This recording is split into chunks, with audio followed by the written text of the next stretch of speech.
जय श्री राधे।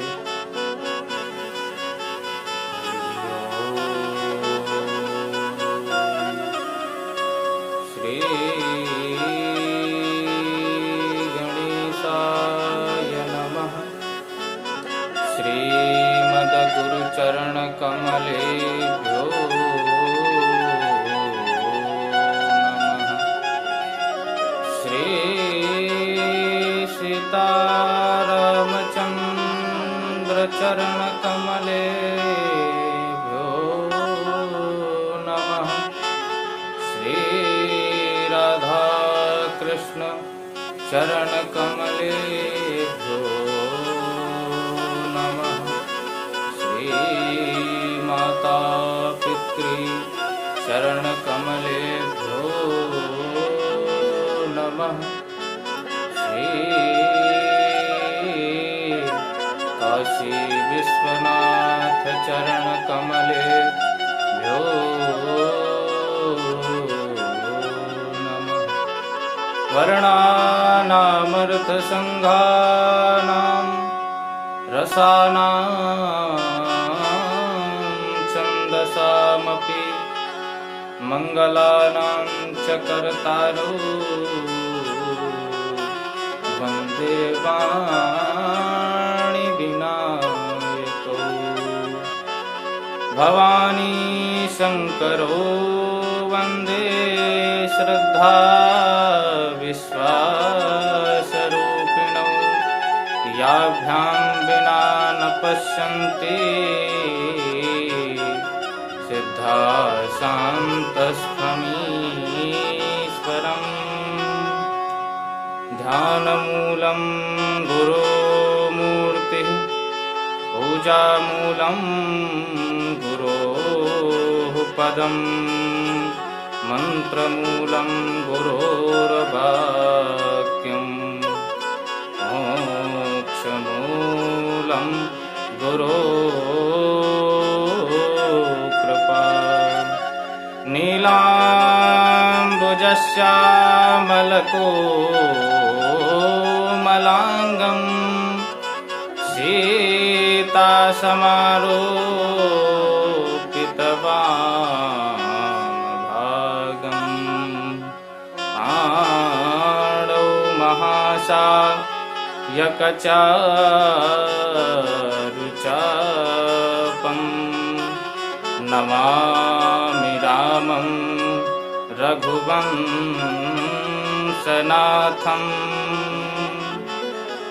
मनोजवं मारुततुल्यवेगं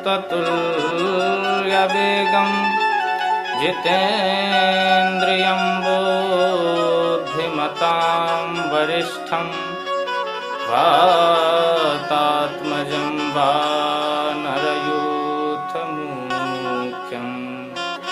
श्रीरामदूतं शरणं प्रपद्ये। गङ्गातरङ्गरमणीयजटाकलापम्। गौरी निरन्तरविभूषितवामभागम्। नारायणप्रियमनङ्गमदापहरम्। वाराणसीं पुरपतिं भज विश्वनाथम्। नमो नर्मदे नमो प्रातः नर्मदाय नमो निशे। नमस्ते नर्मदे देवी त्राहि मां भवसागरात्। वंशे विभूषितकरान्नवनीरदाभात्। पीताम्बरादरुणबिम्बफलाधरोष्ठात्। पूर्णेन्दुसुन्दरमुखा दरविंद नेत्रात् कृष्णात् परं किमपि त्वमहं न जाने। भक्ति भक्ति भगवंत गुरु चतुर नाम वपु एक, इनके पग बंधन किए नाशे सकल कलेश।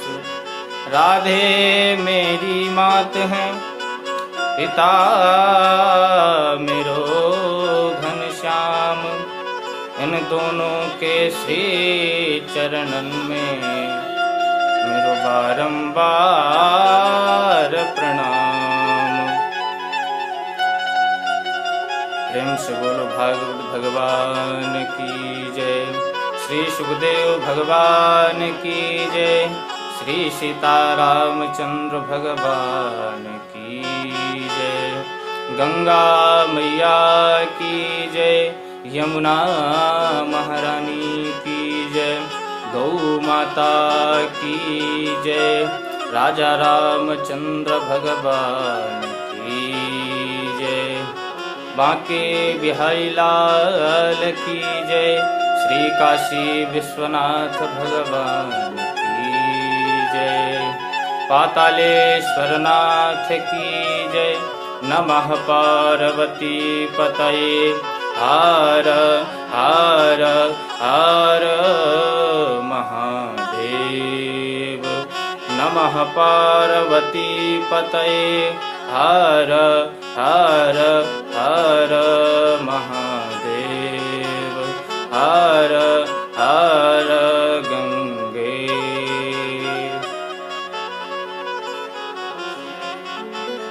आइए आज के इस पावन दिवस पर आप सभी एकत्रित होकर के भगवान के दिव्य भागवत की श्रवण पान करेंगे। राधे राधे। परम मंगलमय अकारण करुणा वरुणालय भक्त वांछा कल्पतरु श्रीमद् भागवत जी की प्रार्थना करते हुए अखिल कोटि ब्रह्मांड नायक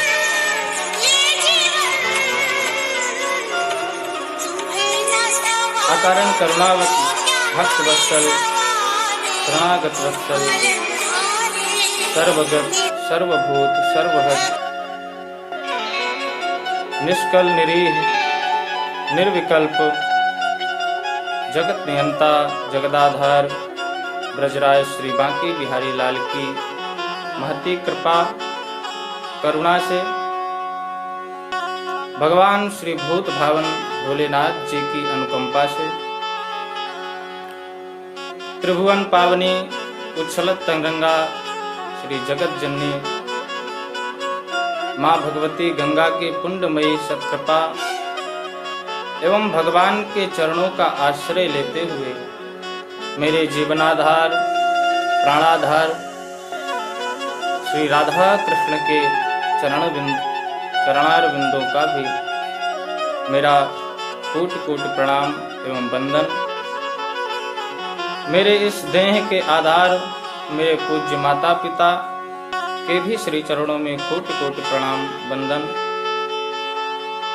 एवं सभी बैठे हुए श्रोत्र वृंद को भी श्री सीताराम जी का स्वरूप देखते हुए उनको भी मेरा वंदन प्रणाम।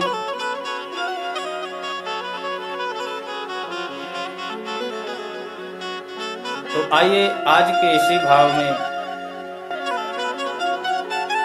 गोपी उद्धव संवाद को श्रवण करेंगे। इससे पहले सिया राम मैं सब जग जानी, करहु प्रणाम जोरी जुग पानी।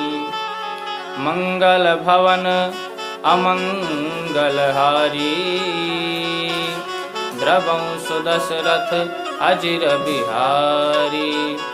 सीताराम चरण रति मोरे, अनुदिन बढ़ऊं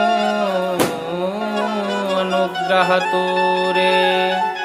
मंगल भवन अमंगलहारी, द्रवं सुदशरथ अजिर बिहारी।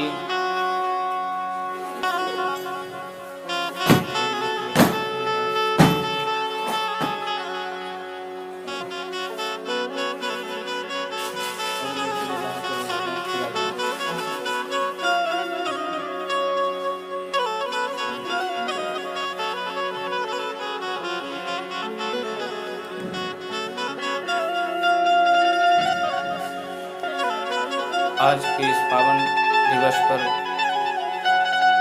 श्री गोपी उद्धव संवाद के द्वारा भगवान श्री कृष्ण अपने ब्रज को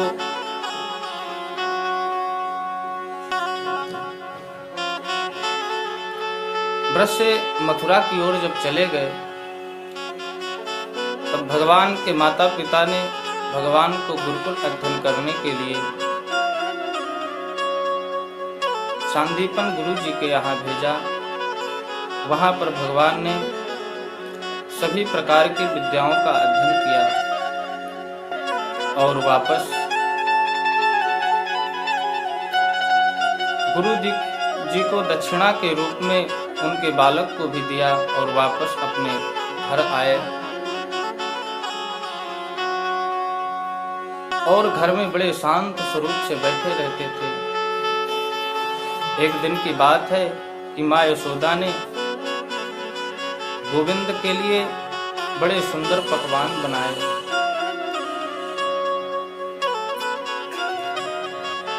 और जैसे ही भगवान श्री कृष्ण के पास लाए, भगवान कृष्ण का मन बड़ा खिन्न था।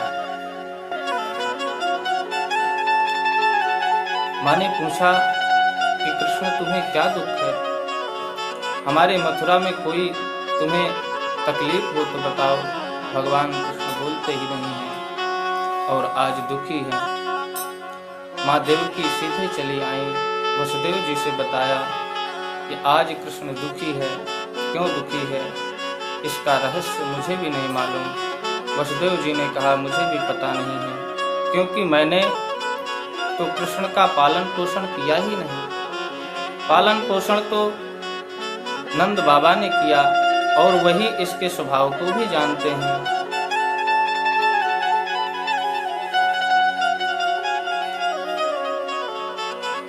वसुदेव जी ने बृहस्पति जी के शिष्य श्री उद्धव जी महाराज से कहा, उद्धव जी ने कहा चाचा जी आप बिल्कुल चिंता मत करें, मैं अभी जाता हूं और कृष्ण को सांत्वना प्रदान करता हूं। उद्धव जी महाराज श्री कृष्ण जी के पास कृष्ण के कक्ष में प्रवेश किया है। कृष्ण बड़े शांत स्वभाव से बैठे हुए थे। उद्धव ने पूछा गोविंद हमारे मथुरा में तुम्हें कोई तकलीफ है, कोई बात है? भगवान कृष्ण बोले मुझे मथुरा में भी कोई बात नहीं है, लेकिन मुझे आज अपने ब्रज की याद आ रही है।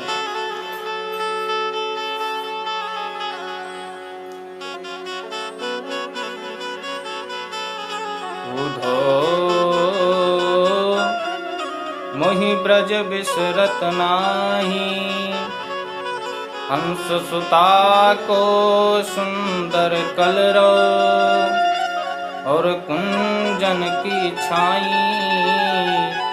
उधो मोहि ब्रज बिसरत नाही। मैं 1000 बार प्रयास करके भी उद्धव को ब्रज में नहीं भूल पाता, अपने ब्रज का विस्मरण नहीं कर पाता। जब ही सूरत आवे वा सुख की, तो ब्रज के सुख की स्मृति मुझे होती तो लगता है मेरे प्राण सुरक्षित हैं। मेरे प्राण क्यों बचे हैं उद्धव? मैं रोता तो इसलिए हूँ कि निर्मल मन के अंतःकरण वाले ब्रजवासी के साथ मैंने कितना धोखा किया कि खाते पीते उठते बैठते नाचते गाते उनके साथ मेरा सारा जीवन व्यतीत हुआ। गोकुल का इतना बड़ा वैभव एक ही क्षण में नंद बाबा ने केवल छोड़ दिया, तो केवल मेरे लिए छोड़ा।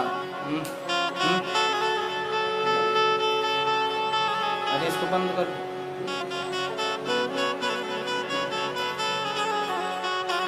इस ब्रज की गोपियों का सर्वस्व हूँ, किशोरी राधा का प्राण हूँ। वो हजारों बछड़े पूंछ उठा करके दौड़ते और मेरे पास वे जैसे ही मुरली को बंद कर देता तो टेढ़ी नजर से देखने लगते, मानो ये कहना चाहते हो कि उद्धव कृष्ण तुम बांसुरी बजाओ ना, क्यों बंद कर दिए। आज उन सब की मुझे याद आती है। मेरी माँ यशोदा मुझे हृदय से लगा करके जब रोने लगी तो मैंने यशोदा से झूठ बोला कि माँ मैं परसों आ जाऊंगा। आज परसों की जगह बरसों बीत गए।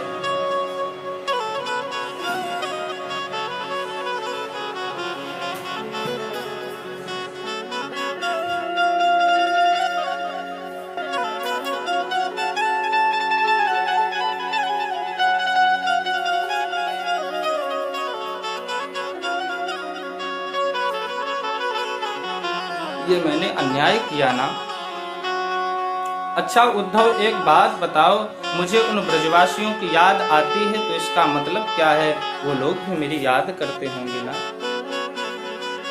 एक बार वृंदावन जाओ, एक बार मेरे ब्रजमंडल में जाओ, नंद बाबा, माँ यशोदा, समस्त प्रेमी ब्रजवासियों से मेरा समाचार जाकर के सुनाओ।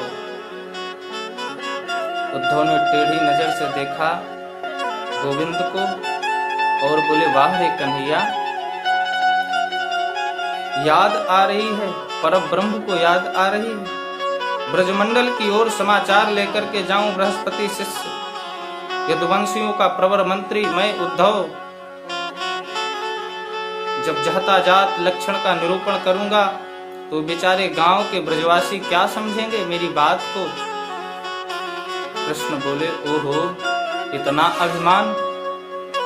जिन गोपियों ने परब्रह्म को उंगली पर नचा दिया, जिन उद्धव उन्हें ग्वालिन समझता है। भगवान बोले, कोई बात नहीं उद्धव, तुम जाओ तो सही, थोड़ी सरल भाषा में कहने का प्रयास करना। उद्धव ने कहा, आपकी आज्ञा मेरे लिए शिरोधार्य है और आपकी आज्ञा मुझे मानना ही पड़ेगा। उद्धव ने कहा, भगवान मैं अवश्य जाता हूं ब्रज की ओर। भगवान ने कहा, तुम जाओ तो सही। उद्धव ने कहा, देखो मैं जाऊंगा तो सही, लेकिन ज्यादा दिन टिकूंगा नहीं वहां पे, क्योंकि मैं 1-2 दिन के अंदर ही लौट आऊंगा। भगवान बोले, तुम जाओ तो सही, 1 घंटा में आओगे कि 1 दिन में आओगे कि 2 वर्ष में आओगे कि 7 महीना में आओगे, ये तो समय बताएगा। तुम्हारे ज्ञान पर जब प्रेम का पुट लगेगा तो तुम सब भूल जाओगे। अभी तुमने ब्रज के महत्व को समझा क्या है।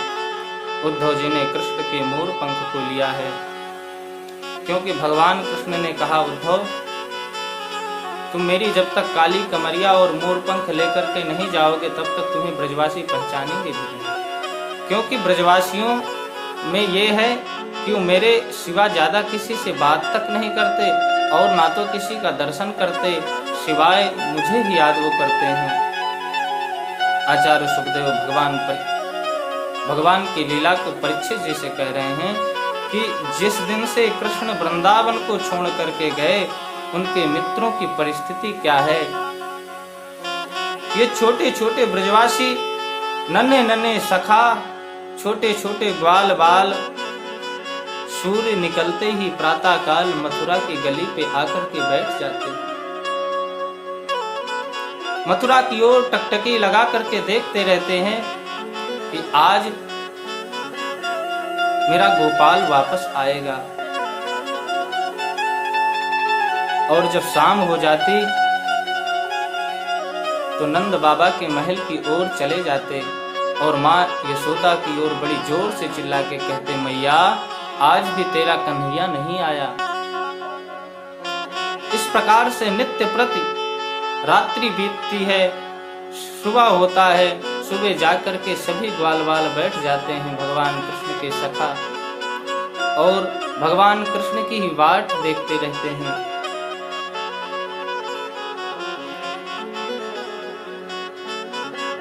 आज का दिन था, सायंकाल का समय था।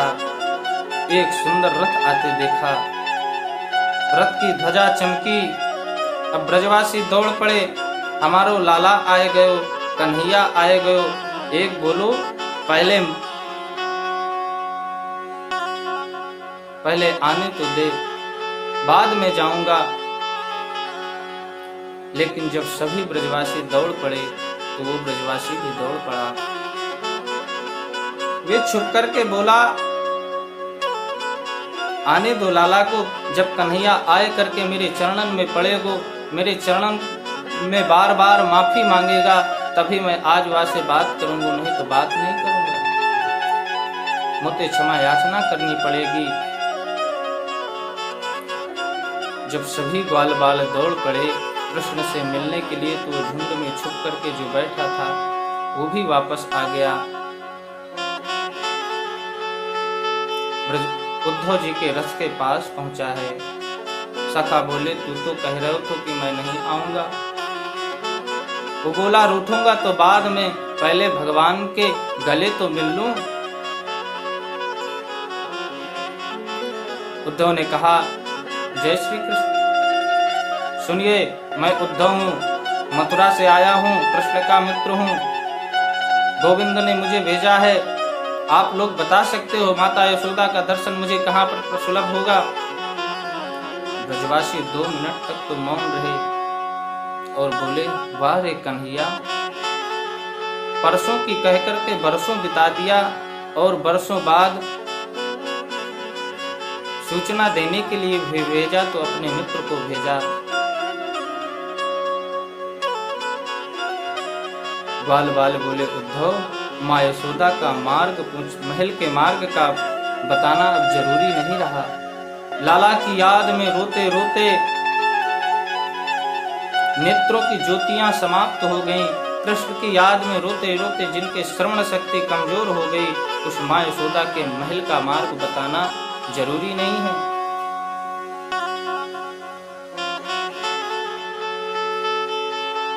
उद्धव ने कहा, तो मैं पहुंचूंगा कैसे? ब्रजवासी बोले, तुम्हें ये पानी बहता दिखाई दे रहा है, नीचे पानी बहता जा रहा है, तुम्हें दिखाई देवे नहीं? ये कोई पानी नहीं है, ये तो कोई लाला नहीं। उद्धव, माँ यशोदा ने नंद बाबा के हजारों गोपी किशोरी राधा के नेत्रों से बहने वाली धार ही तो जहाँ अंत दिखाई दे वो यशोदा का महल है। उद्धव ने सोचा, यही आकर्षण मैंने